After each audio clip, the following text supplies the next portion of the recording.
قل أعوذ برب الناس হে নবী, তুমি বলো, আমি আশ্রয় চাই মানুষের মালিকের কাছে,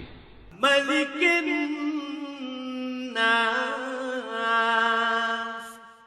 আমি আশ্রয় চাই মানুষের আসল বাদশাহর কাছে, إله الناس আমি আশ্রয় চাই মানুষের একমাত্র মাবুদের কাছে, من شر الوسواس الخناس আমি আশ্রয় চাই কুমন্ত্রণা দানকারীর অনিষ্ট থেকে, যে প্ররোচনা দিয়েই গা ঢাকা দেয়, الذي يوسوس في صدور الناس